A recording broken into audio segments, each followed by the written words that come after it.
So hello guys, कैसे हो आप सभी। सो गाइस, आज मैं बताने वाला जो न्यूमेरिकल्स का आपका टेंशन है, बिल्कुल टेंशन खत्म कर सकता हूं। आप विदाउट न्यूमेरिकल छोड़ के भी अबो 90 प्लस आराम से, ये तो फिक्स है। और इसके अलावा एक चीज और बताऊंगा, अगर हो गया तो 95 प्लस विदाउट न्यूमेरिकल्स कर सकते हो केमिस्ट्री के अंदर। कैसे सर? देखो, आप सभी को पता है कि एमसीक्यू में जो न्यूमेरिकल आएंगे वो फिक्स करना ही पड़ेगा। तो मान लो यहाँ 2 मार्क्स गए, वैसे तो ये मिल जाता है, बट फिर भी चलो हम ऐसा कंसिडर करके चलते हैं कि 2 मार्क्स हमारे चले गए। देन वेरी शॉर्ट आंसर के हमारे 1 मार्क्स से न्यूमेरिकल आएंगे, तो चलो ये चले गए। अब सेक्शन बी की बात करूं तो 2 न्यूमेरिकल है जो आपको करना ही नहीं। न्यूमेरिकल आपने किया नहीं करोगे तो भी आपको पूरे के पूरे मार्क्स मिलेंगे। कैसे सर? देखो, 12 क्वेश्चन आते हैं, 12 में से 8 ही करना रहता है।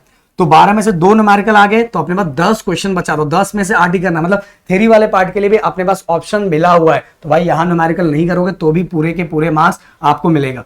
इसके बाद हम बात करते हैं नेक्स्ट, जो अटेम्प्ट एनी 8। तो यहां भी टोटल 12 क्वेश्चंस आने वाले। 12 में से आपको करना है 8, कितना 12 में से कितना करना है 8, और 10 आपको थ्योरी आएगा, 2 ही न्यूमेरिकल आएगा। और 10 देखो, जो 10 थ्योरी आ रहा है, 10 थ्योरी में से 8 थ्योरी करो ना, थ्योरी के लिए भी ऑप्शन है। तो यहां भी न्यूमेरिकल, अगर सेक्शन बी में न्यूमेरिकल नहीं करोगे तो भी आपको पूरे के पूरे मार्क्स मिलेंगे। इसके बाद सेक्शन डी के बारे में अगर बात करता हूं तो यहां टोटल 5 क्वेश्चन आते हैं। 5 क्वेश्चन ज्यादातर बार ऐसा आता है, 2 मार्क्स का थ्योरी, 2 मार्क्स का थ्योरी, 2 थ्योरी, 2 ऐसे ऐसा 1 2 3 ओके, 1 2 3 4 5 ओके। देखो भाई, बहुत बार ऐसा होता है कि ये 3 सेक्शन 2-2 मार्क्स के थ्योरी होते हैं और ये 2-2 मार्क्स के न्यूमेरिकल होते हैं। कभी ऐसा होता है और कभी कभार ऐसा होता है कि बस एक ही के अंदर क्या होता है, 2 मार्क्स का न्यूमेरिकल आता है और 2 मार्क्स का न्यूमेरिकल आता है, और बाकी जितने नीचे क्वेश्चंस के टोटल 4 के 4 जितने क्वेश्चन है सब में थ्योरी आता है।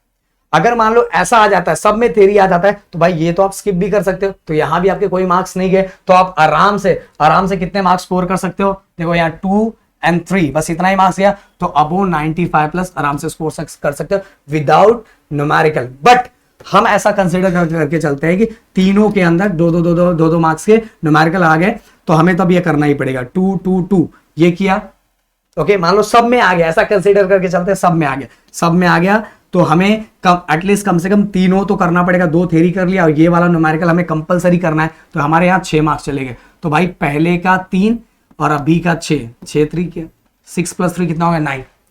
तो 9 मार्क्स से न्यूमेरिकल पूरे आपके इसके अंदर आने वाला। अगर आया तो मैं बोला ये प्लस पॉइंट होगा। कभी कभी ना इसके अंदर आपको न्यूमेरिकल एक ही सेक्शन में आता है, 5 क्वेश्चन में से बस एक ही में आता है और बाकी सब थ्योरी आता है, तो वो छोड़ के थ्योरी लिख सकते हो। समझ में आ रहा है? और ऐसा आ गया कि 3 में न्यूमेरिकल आ गया और 2 में थ्योरी आ गया, 2 थ्योरी लिख दो, बस एक ही न्यूमेरिकल लिखना है, तो भी आपके मार्क्स वहां आप एक ही क्वेश्चन मतलब एक ही 2 मार्क्स जाएगा, फिर भी 95 स्कोर कर सकते हो भाई आराम से। तो फिर पर एटलीस्ट आप न्यूमेरिकल पूरा छोड़ के 90 प्लस तो कर ही सकते हो। तो भाई न्यूमेरिकल का टेंशन खत्म करो, पहले सबसे पहले थ्योरी वाला पार्ट पढ़ो। थ्योरी हो जाता है तो न्यूमेरिकल के फॉर्मूले कर लो, और अगर सब चीजें हो जा रही है तो एटलीस्ट थोड़ा पुटिंग वुटिंग देख लो। तो शायद मेरी बात समझ में आए। प्लीज वीडियो को लाइक शेयर सब्सक्राइब, अपना सपोर्ट एंड प्यार बनाए रखना। Thank you so much guys, जय हिंद।